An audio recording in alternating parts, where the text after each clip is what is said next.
Welcome to the podcast where faith inspires purpose, family builds legacy, and financial growth creates lasting impact.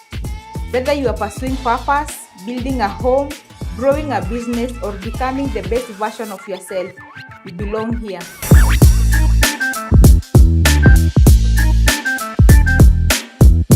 Your space for meaningful conversations, practical insights, and transformational ideas to help you grow spiritually, strengthen your family, and achieve financial success.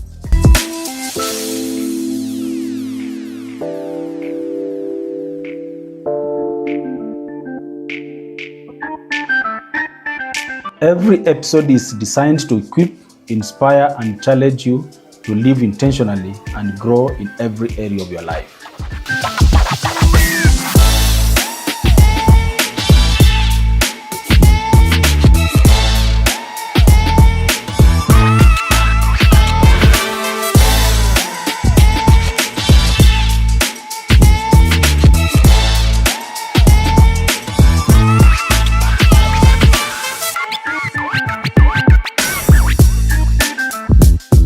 Welcome to Triple F, where growth begins from within and impact reaches beyond.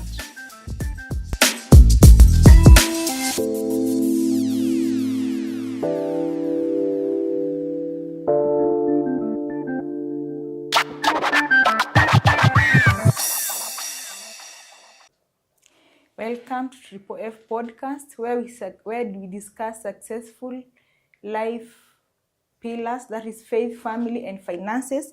And today we are discussing a very important topic. This is our episode number 7, resolving conflict in ways that we don't destroy relationships. I'm your host, Caro. Welcome. I am David. Thank you for joining us for another episode. We are discussing something that every family, marriage, corporate organizations, and even at personal level, that we are bound to happen, and that is conflict. That is due to happen regardless of who you are. Conflict must happen in any relationship, and that's what we are going to discuss today. How are we going to handle that conflict in a way that we are not going to destroy our relationships? That is all right. Whether in marriage, at work, in friendship, or any interaction, conflicts are bound to happen. And the question here is not how we can prevent them, but it's how to handle them in a way that we do not hurt one another as we continue to resolve them. Yes, because most of the relationship end not because of conflict, but because conflict was managed poorly. Yes. And you find that during the management of the conflict, instead of healing and mending the relationship together, it leaves the relationship destroyed, and some people even to an extent they cannot see eye to eye just because they are not able to handle the conflict in a mature manner. Yes. And in this episode, we discuss how we can be able to handle conflict in a healthy way without destroying relationship or without bringing that rift that will cause us not to talk to one another again or not to be able to continue with the relationship. Yes, this brings us to our first point. Yes. That conflict is part of normal life. Sure. Yeah. Let's begin by acknowledging simple truth. Every relationship experiences conflict. Absolutely. Even small kids, when they are playing, they are bound to experience conflicts. Yes. Yes. The happiest marriages is not the one that does not have conflict. The happiest relationship or an healthy organization is not where conflict is not, but it's where people have managed, people have come to the understanding that conflicts are bound to happen, but then they have known how to be able to handle them without hurting one another, without crossing the border of one another, but remaining, if it's in a workplace, remaining professionally. If it's in a relationship, for example, in a marriage, being intentional on how to handle the conflict, not looking at the person who has hurt you, but now looking at the real issue that is bringing the problem between or among the family. And there are situations whereby you find if a conflict arises, maybe because of how we are inbuilt. Yes. Someone will tend to say, they will fold their hands and they don't want to deal with that. Yes. How can we deal with that? The issue here is, as you're saying, they are bound to happen. Kwa hivyo, the problem is when now you get into it assuming that everything will be okay without conflict. And that assumption is not good. You need to know that in every relationship, conflict or disagreements are bound to happen. When we have that one in mind, we'll also have it in mind that when they happen, how do we handle it? Because keeping quiet is not a solution. For example, as you say, kuna mtu akikosewa yeye ananyamaza. Na hanyamazi tu, unajua kuna ile kunyamaza ya saa hii, kwanza process hiyo kitu, then later ongee. Ananyamaza saa hii and forever, they will never talk about it. So hiyo si suluhu. Kuna wale hot tempered people ambayo umenikosea, kwanza wasa nyamaze, hiyo ka feeling kaishi. Then later nitakwambia by the Karo, unajua wakati tulikuwa tunafanya shughuli fulani ulinikosea hapa na pale. So we encourage, depending on how you know yourself and how you understand your partner or your friend, know the best time to discuss the issue, to handle every matter, but silent is not a solution. And I think also depending on maybe how we are brought up, expectations, our experiences, they also like create an opportunity for conflict. Maybe Yes. past experiences. Someone might have gone through something and now we're in this relationship because of their past experience. Yes. They are bound to like a conflict must happen. Yes. And now because of how maybe they handled the previous, now they carry it and they bring it to the present. Yes. And most of the time, it becomes a big thing. I agree, and especially in marriages, because the background of how you are brought up, the setup, the environment that you are brought up will really affect even the next environment that you get into, that is the marriage.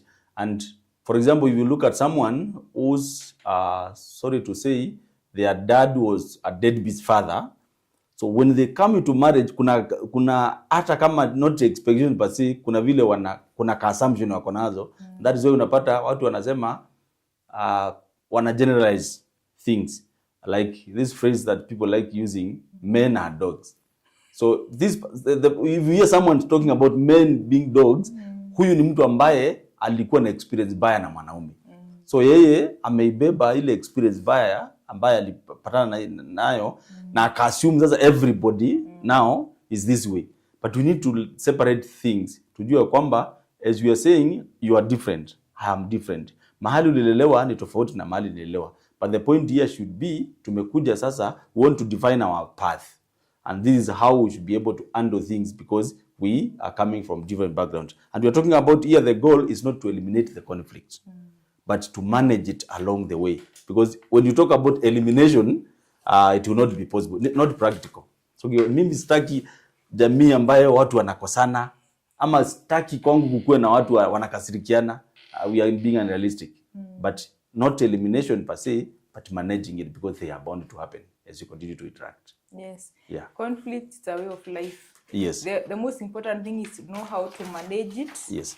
And how to overcome it. But I think even, especially in marriage, as people continue living together, you're able to understand the other person. Yeah. And with the time, even if conflicts will not be eliminated fully, Yes. but at least itakuwa minimized. Absolutely. The more you continue to learn about the other person. Yeah. And like in a workplace whereby maybe you will not maintain your colleagues for Yes. life. Yeah, sure. They change. Yes. And also in a working environment, they can also be very tough. Yeah. Yes. That is very true. And you know, even as you put in the workplace, hapa tuishi forever. You're only meeting here 8 to 5. Kuna even njia zingine ninaweza tumia workplace za kusolve conflict ambazo siwezi tumia nyumbani. Because for example, in a workplace, nikiona tunasumbuana kila time, ninaweza kukunyamazia. And we can stay that way. Lakini nyumbani, imagine niamue sasa, sababu kila time tunakwaruzana na my wife, ati niamue kumnyamazia. So it means forever ninamnyamazia. Hata even in a workplace, kunyamaziana, ita build tension. Yes. Kwa sababu huyu mtu lazima muinteract. Yeah. Maybe you're in the same department. Yes. So lazima mtainteract. So kuna ile mjue tu how you are going to handle it. Absolutely. And especially watu wakiwa wako mature, it is even easier. But now when you know the person you are dealing with, most of the time people tend to withdraw, kama vile unasema. Withdraw. Sasa ile mlikuwa mna interact sana, minimize because we don't want to get into another conflict. Absolutely. Yes. That's why we are looking at our point number 2, understanding before being understood. Wewe kwanza uelewe mwanzako kabla utarajie yeye akuelewe, because if you are able to put yourself into their shoes, you'll be able to now deal with the issue kama ni wewe una address hiyo matter yako. This is what I usually tell people. If what you hate being done to you, pia the same kama for example unachukia kitu usifanyiwe, the same thing unafaa kuelewa kwamba mwenzako anakichukia, anaweza kuwa even anakichukia zaidi. So the point here ni chenye upendi kufanyiwa na wewe usifanyie mwenzako. Even the Bible is very clear about this. The Bible says don't do to others what you would want them do to you. Yes. So tutamani zaidi kuelewa mwenzetu kabla sisi kueleweka, because when we understand them, one of the biggest mistakes people make during conflict is focusing on providing their point, proving their point. Mimi nilifanya hivi sababu ya, so hautaki kuangalia the repercussions and the consequences of your decision to your partner, lakini you want to prove a point kwamba mimi nilifanya hivi sababu hata wewe ndio ulianza. Na unakwama hapo hadi for sure you want to justify kwamba by then nilifanya hivi sababu wewe ndio ulianza. Yes. And effective conflict will always begin from a point of listening. Yeah. Are you like when you are seated and you want to solve the conflict? Yes. You must take time and listen to the other person. Exactly. Sababu most of the time tutakuta conflict zingine ni kwa sababu hakukuwa na clear communication. Yeah. So you haukusikiliza hata uelewe. Yes. So you just came up with your conclusion, and maybe the other person, whatever point they were trying to make, ama whatever they were doing, there was a reason why, but the other party jump into conclusion, and then conflict zikaanza. So the most important thing is being able to listen. Yes. Because listening is also a very, it's therapeutic. Even as you listen and the other person is talking, anajitoa tu. So pia yeye anaendelea kuheal as they talk. Absolutely. So we are saying take time to listen, understand their feeling. Sababu kuna ile unajua kuna wale tu kusikiza tu for the sake of I'm giving you a ear. You're not even intentional about kuelewa feelings za huyu mtu, sababu sasa tumesema hata unisikizangi tu nikiongea. So I'm numb now. Unaongea unamaliza, then namwambia it's okay. So even as we listen, we need to understand the feeling ya huyu mtu, na pia ionyeshe kwamba yes, I'm into this conversation. Not just having a discussion and niko tu, but I am into this conversation, ninakufeel, ninaelewa enyewe penye nilikukosea, ninafeel kwamba kama ni mimi ningefeel namna gani. So we say understand the feeling of your partner or your friend. And even as you when you give be attentive and you are listening, and the other person feels they are being heard, even them, they will reciprocate the same.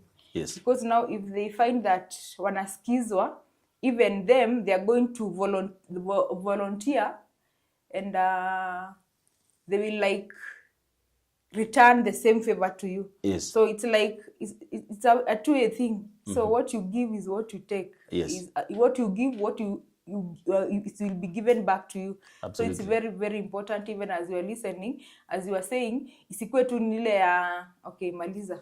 Maliza hii sababu nimesema we need to talk. So you know kuna ile ka environment akamood huwa mna set when for example if it is husband or wife akiambia mwenzake I need us to talk. So kuna ile like unaanza kujiangalia tangu hii wiki from Monday nini nimefanya. So unajaribu kuangalia two areas, every area mahali unaweza kuwa ulikosea mwanzo because haujui anataka muongee kuhusu. Inaweza kuwa si issue ati something just si ati ni kitu mmekosana. But now watu wamejizoesha, I don't know kama ni mimi, when you hear of this statement I need us to talk. You start investigating yourself. Ni wapi. So but inaweza kuwa si ati ni shida iko. people can just talk. So we are saying that many arguments would end sooner if people spend more time listening, spend more time understanding one another, and spend more time.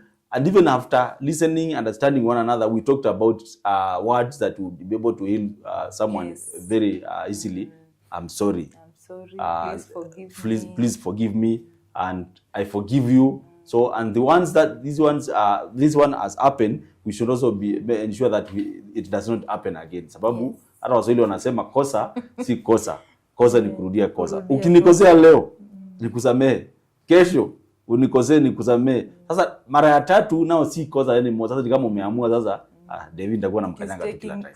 Taking others for granted. So, in the meantime, we are going for a short commercial break. When we come back, we continue with our point number 3. Ever wondered why Amani Gardens Phase 1 is selling so fast? The answer is simple. Ready title deeds, prime locations, only 500 meters from the highway, and is right next to Leyson African Resort, making it perfect for residential homes and Airbnb investments. Book your free site visit every Friday. Visit our office at Nenkai Plaza, second floor, room 308, or visit our website at www.mirisaproperties.com. Mirisa Properties, where you invest with confidence.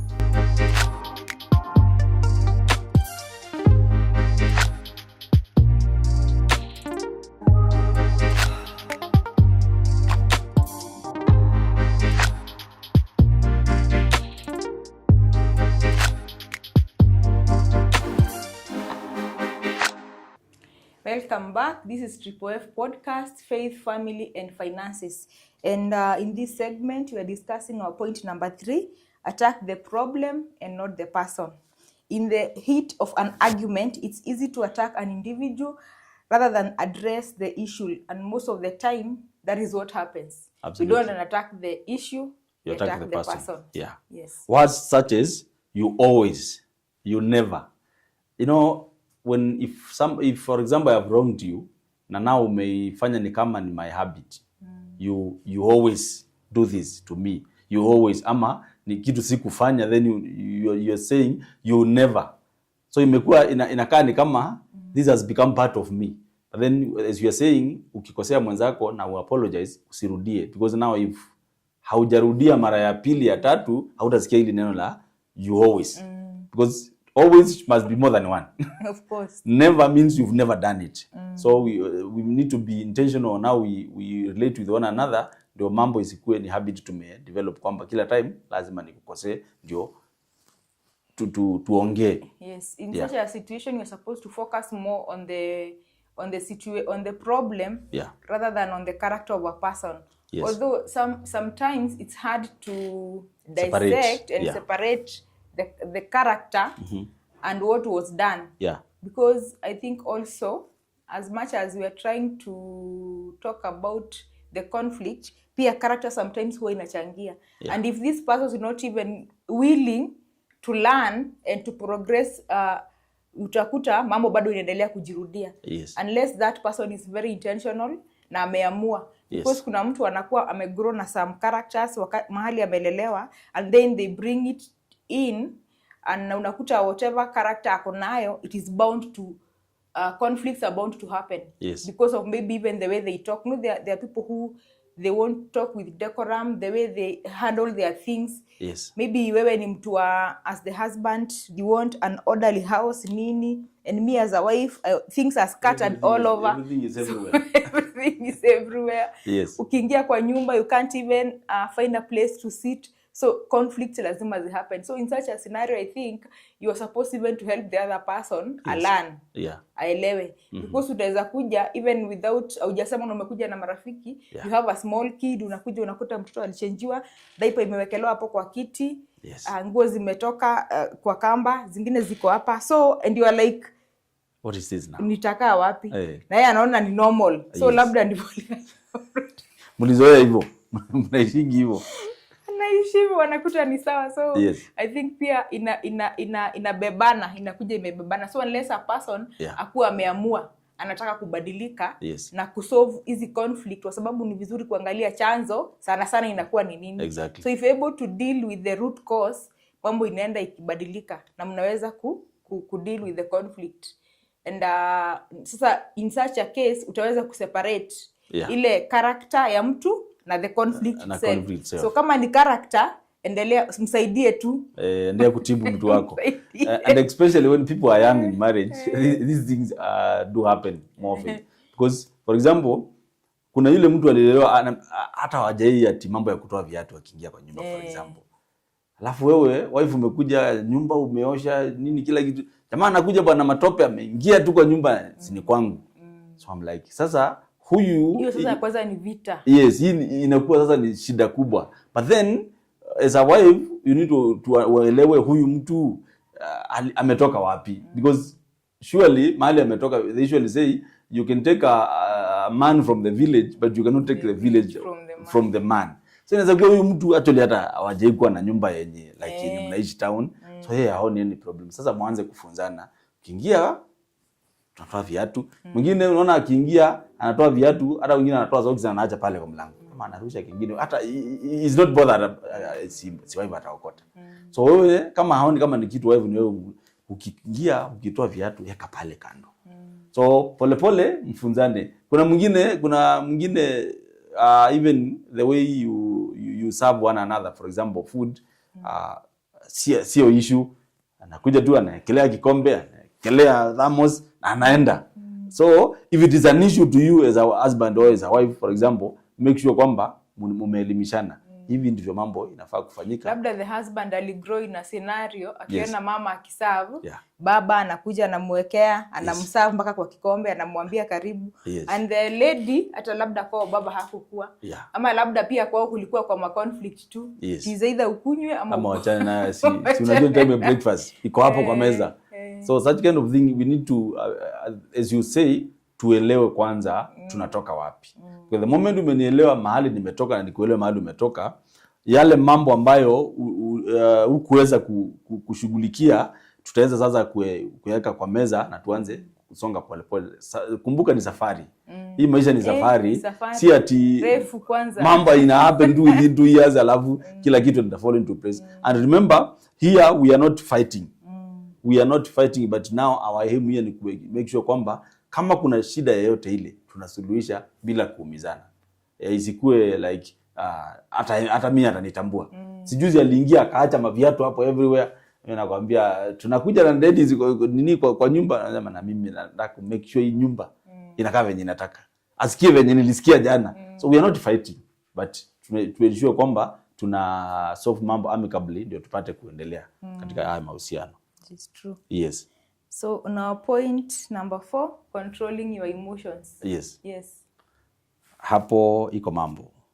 Because strong emotions could cloud to judgment and lead to regrettable decisions.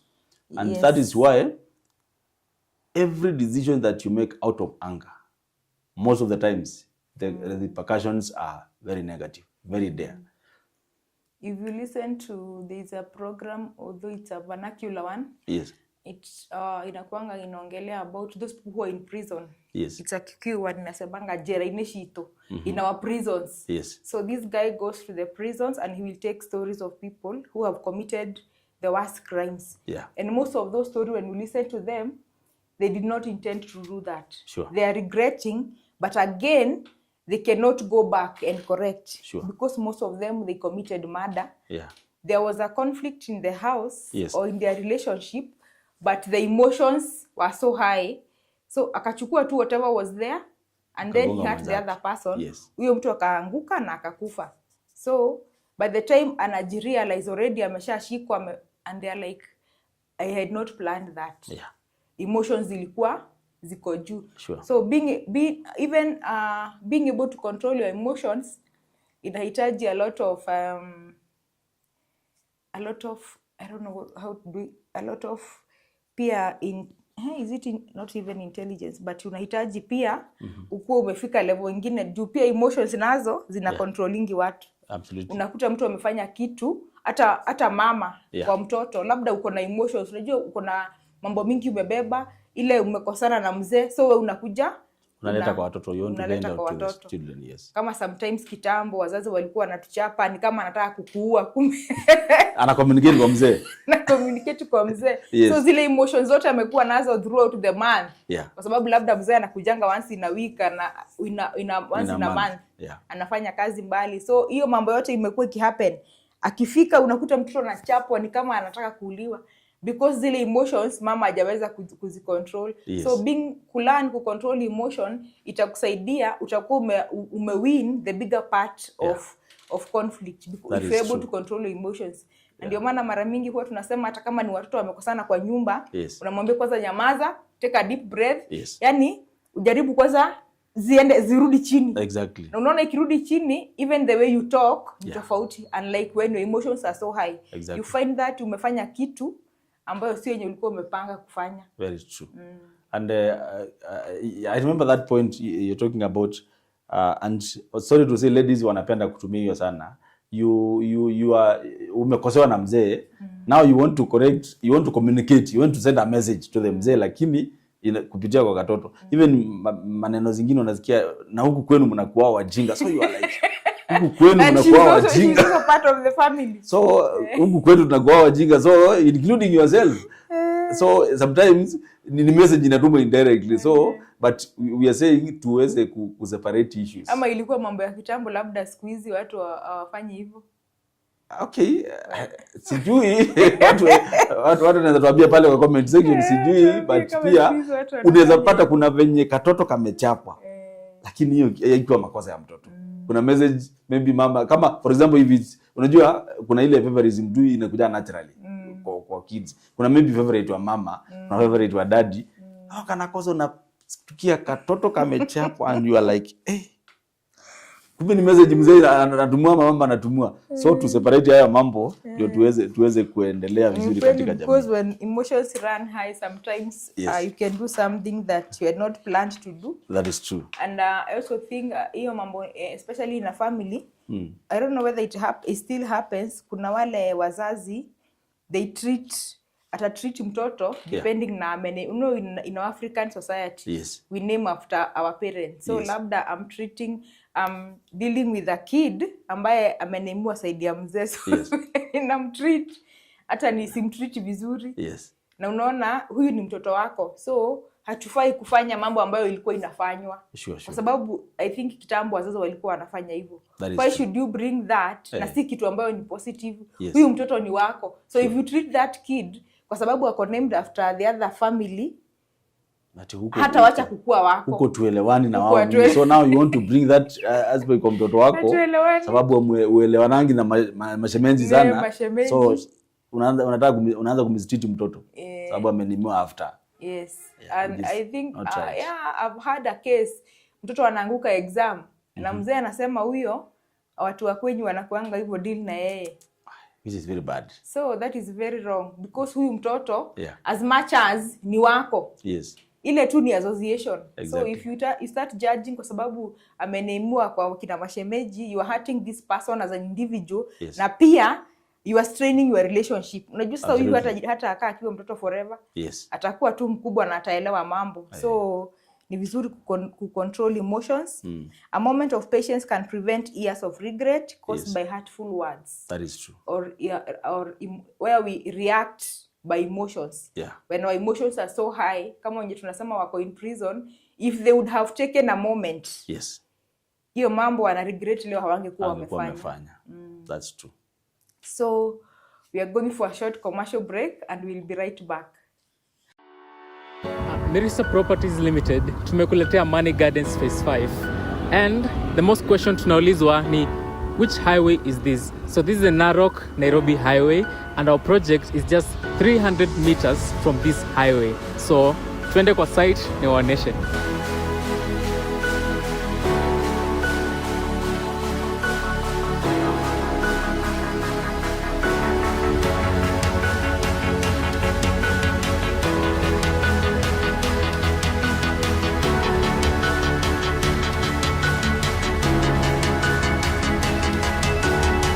So hapa tuko kwa site Ilmashariani area, just 300 meters off the Narok Nairobi highway, and The launch price today is only 1.2 million Kenya shillings. Na tuko na flexible pricing. You only deposit 600,000 Kenya shillings. Unalipa balance yako in 3 months only. Unaweza tupigia simu kwa 0702613131 ama visit our website at www.mirisaproperties.com ama utembelee kwa head office at Nenkai Plaza, room number 308, opposite Shell petrol station. Mirisa Properties Limited, where you invest with confidence.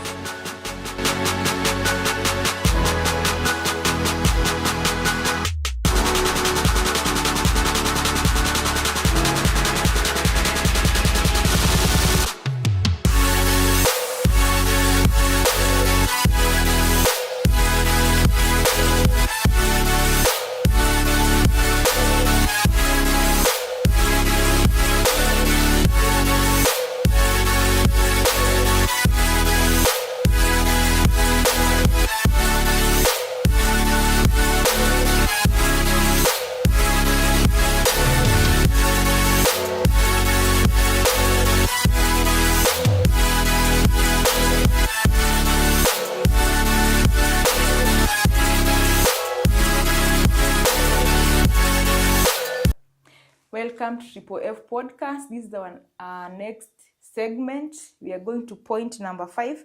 Remember, our discussion for today is resolving conflicts in a way that we are not going to hurt our relationships. And in our point number 5, we are going to look at the art of apology. Yes, unfortunately, many people see apologizing as a weakness, especially men. I'm sorry, anasema ni kama sasa nimereduciwa kuwa mama, which is not the case. Yeah.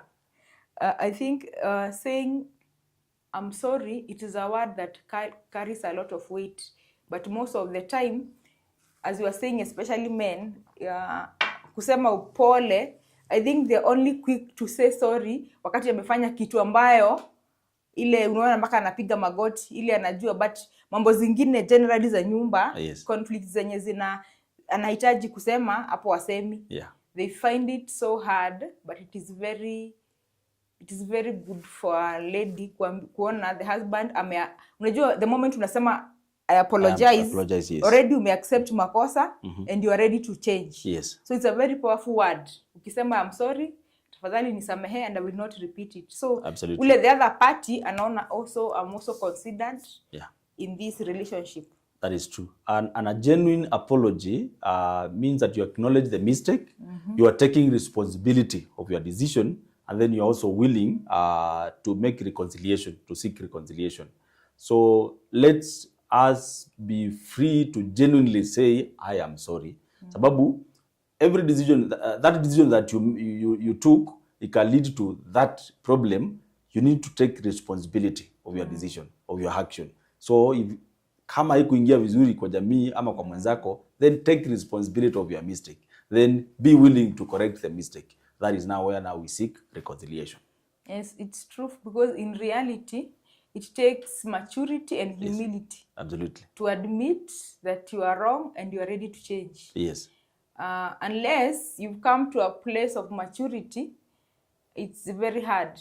Sure. But now and a lot of humility. Unajua sasa, for example, ni mzee anakuja, okay, I want to say that the man is the superior, of which it comes even without saying. Yes. When he humbles himself and apologize, yeah, it talks a lot of statement. Even kwa watoto. Yes. Yeah. Even not even to your wife saying sorry to your, even to the kids, because sometimes inaweza kuwa umefanya kitu yenyewe unaona hii nimekosea mtoto. So it does not cost us anything kuambia daddy, I'm sorry, hii nilikosea, sitafanya hilo. Labda umesahau walikuwa birthday, ukaenda job ukasahau, walikuwa wamekungoja. Yes. Maybe you had said today we are going to have a meal together. Yeah. So if you didn't make it, it is good to talk just to them and to apologize. Yeah, take responsibility of your action. Conflict cannot truly be resolved without forgiveness. That's where we are talking about the power of forgiveness in our point number 6. We Yes. can't resolve conflicts without forgiveness. Forgiveness doesn't mean pretending. Yes. It means that you are hurt, but you have promised that this thing will not happen again. Yes. And you acknowledge that you've already hurt the other person. Yeah. And you are promising it will Yes. not happen again. Sure. It means not to carry bitterness and resentment into the future, which, though it is not easy to forget, we must admit, especially if it was a serious mistake. Yes. Not easy. It takes the grace of God to forget. But this forgetting will be determined by the other party. Because kama ulinikosea leo, nikakusamehe na nikasema nimesahau, na hautarudia tena, it is easy kusahau. But now imagine, I have forgiven you, na tumemaliza hiyo, let's bury the past, sorry. Then kesho unarudia ile kitu. Sasa kusahau inakuwa ngumu because bado unajaribu kunikumbusha what you did. Still putting soil on the wound. Yes. Salt. Yeah. So healthy relationships or even marriages, they thrive in an environment where there are two forgivers. Yeah. Because marriage, I think it is the most tempting place or where you learn, especially if you're a Christian, hapo ndio una learn humility, forgiveness, Yes. long suffering, all the fruits of the Holy Spirit. You don't get into it, alafu then you walk out. Yeah. Hizo fruits of the Holy Spirit zote lazima Unazilani hapa ndani. unazilani in marriage. Yes. Because as you are dealing with your partner, ghafla bin fu, watoto wanakuja. Pia wao wanakuja na mambo yao. Haujamaliza kabisa kujua kuishi na huyu, mwingine ameingia. Amekuja. Na issues zake. Kabla ulani hawa wawili, mwingine tena anakuja. amefika. Yes. Ukumbuke hawa, they are different personalities. They are Yes. unique in their own ways. Hata kama ni Exactly. watoto wenyu mmewazaa, Yeah. wako unique. So mwingine atakuja na temperament zake, Yes. ule atakuja na zake. So in that scenario, una learn long suffering, patience, forgiveness. Yes. So even in the midst, labda umekasirika, Yeah. but you are not hizo emotions zako hautaenda kuact vile una feel. Yeah. Sometimes una feel watasita wapikia, but again Yeah, my kids, it's my family. after some few minutes unauliza tunapika nini leo? Yes. Lakini ulikuwa umekasirika. Yeah, So sure. ni lazima tujue ya kwamba in any relationship and especially in marriage, Yeah. lazima tukue watu wa kusameheana regardless. Yes. And I love this point because now if you have not been able to sort our issues between mimi na wewe as a husband and a wife, kids come in and sometimes jokingly, but it's true, unapata watoto wamekuja now the duplicate of David in character, in appearance, in everything. So now I start learning myself na kama imekuwa ngumu, nilikuwa naona kama unanionea. Now the kid comes, huyu ndiye David. Sasa sometimes we jokingly pass the message to one another. Do you want to know yourself? Well, look at this one as they grow. So sasa kama mzee alishindwa kucorrect kabisa, ama mama alishindwa kucorrect kabisa, sasa tabia za mtoto zitakurudisha barabarani. kujionyesha. Sasa zingine tu joking naambia, do you want to know yourself? Look at your son. This is you. So but tunasema tujaribu vile kabisa tutaweza, kwamba kabla watoto wakuje into play na wakuje, sasa tunaweza have a discussion with them. Kwanza tujaribu tusort mambo yetu, sababu if we are not being able to overcome those small challenges, watoto wakiingia, I'm telling you, kwa hiyo nyumba ni kosovo. Because especially if you are not able to control even your emotions and you Yes. cannot forgive, mtajikuta muna discuss your conflicts in the presence of your children, Yes. which is not supposed to happen. Absolutely. Unajua hata watoto wafai kujua kwa hiyo nyumba kama mnakosananga. Imagine. Mnafaa mnaenda mnakosana, mnashikana na huko, lakini mkikuja hapa you present a united front. Yes. Mnaonekana watoto wanajua kwetu. Kwetu.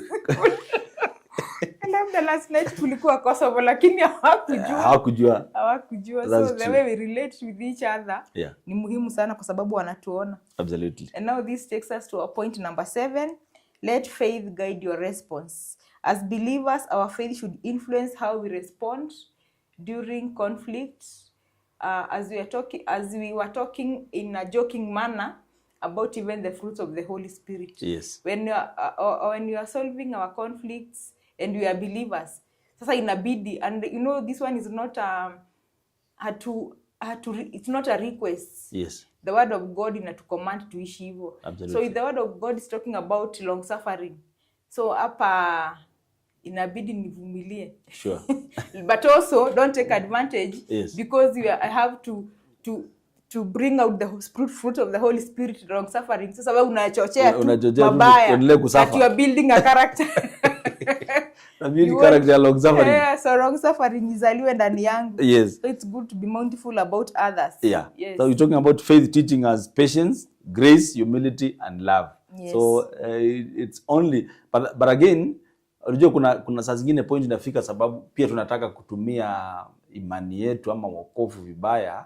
And I heard of a joke, mtoto aliambia mama yake walienda church wakafunzwa kitu Sunday school.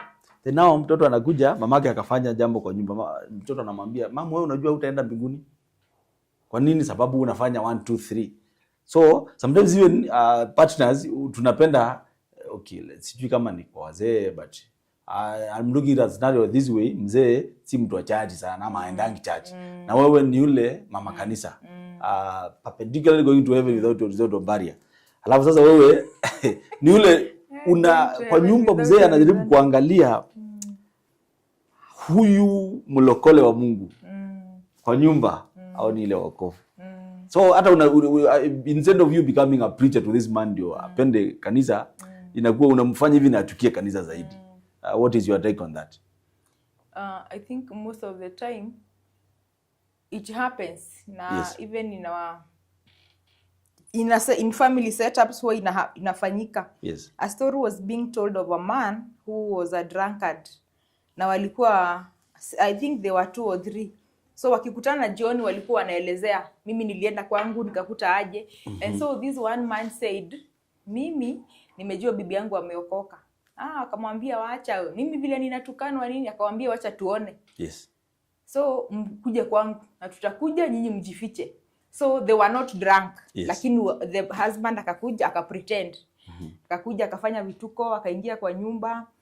Bibi akakuja anamuongelesha vizuri, anampekea chakula. Huyu anaanza kukasirika akipiga makelele, hata sikuli nini. So and this wife was able to vile alimtreat. Yes. Anamuongelesha polepole kwa upole, anamwambia kula, hata umeanguka kwa mtaro, wacha nikuwekee maji uoge ubadilishe. So in the by the end of all that story, yes, wakati sasa when they finished, wale wengine wakajitokeza. Yeah. Na whoever was giving a story alikuwa nasema hiyo siku all the men went to church and they gave their life to Jesus Christ because of how this wife was treating, kwa sababu wao kwao wakifika noma na ni mama kanisa. Yes. So sometimes pia tusijaji yule mama kanisa sana, sure, kwa sababu pia yeye labda pia huyu amempitishia through, na pia yeye unajua hajui pia ile process experience amekuwa nayo. Yeah. So kabla ufike ina take pia maturity, sure, ndio ukuje uweze kukaa na mtu na ile mambo yote anakufanyia umefika ile kiwango. Yes. Sasa unajua ile kiwango ya fruit of the Holy Spirit umemachua kabisa.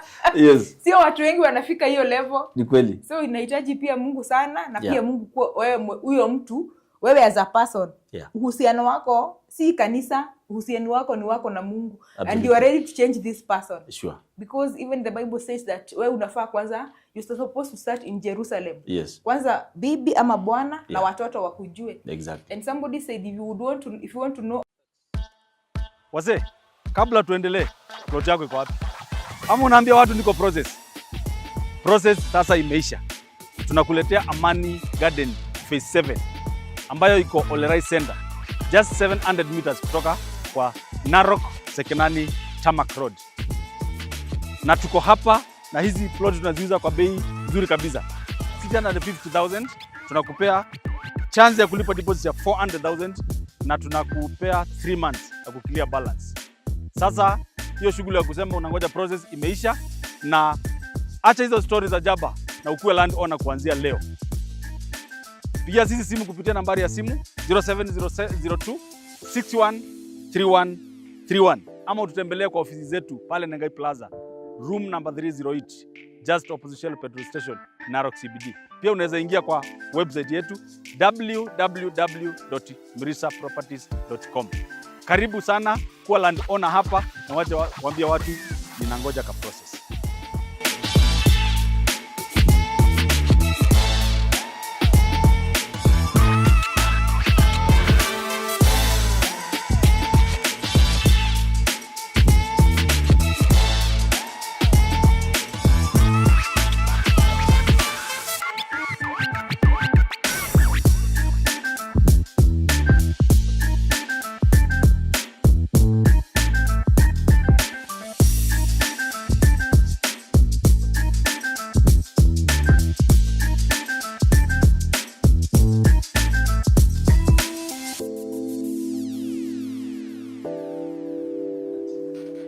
A faith-filled response often brings healing where anger would have created more damage. So we need to make sure that, as she puts it, we respond with grace, we give others grace, and we also have humility as we interact with others. Therefore, we want to look at the practical steps for healthy conflict resolution. And one, we are saying address the issue early. Don't let the issues pile. Don't wait. Listen carefully. Be intentional even as you listen to understand your partner. Stay respectful. Control your emotions, which is very important. Focus on the solution and not proving a point. Apologize when necessary. Forgive and move forward. Yes, these simple habits can transform conflict from destructive to a force into an opportunity of growth. If you are able to foster all this, as you are saying, you'll be able to find that after a conflict, when you have solved a conflict, most of the time, the result inakuanga more unity, more harmony, Yes. more love. Sure. So if you're able to learn, utakuta ya kwamba we are growing on a positive perspective. Absolutely. Yes. Yeah. So we have some takeaways. Conflict is inevitable, but broken relationships don't have to be. Absolutely. And the way we handle disagreement determines whether relationships become stronger or weaker. Choose understanding over assumption, patience over anger, and reconciliation over pride. Strong families are not those without conflict. They are those that know how to resolve conflict without destroying relationships. Thank you for joining us on Triple F Podcast, where we discuss faith, family, and finances. We hope today's discussion helps you navigate conflict in an healthier and more productive way. Remember, every conflict represents an opportunity for growth, learn, and strengthen relationships in a positive perspective. Until next time, keep growing in faith, strengthening your family, and building your finances. See you in the next episode.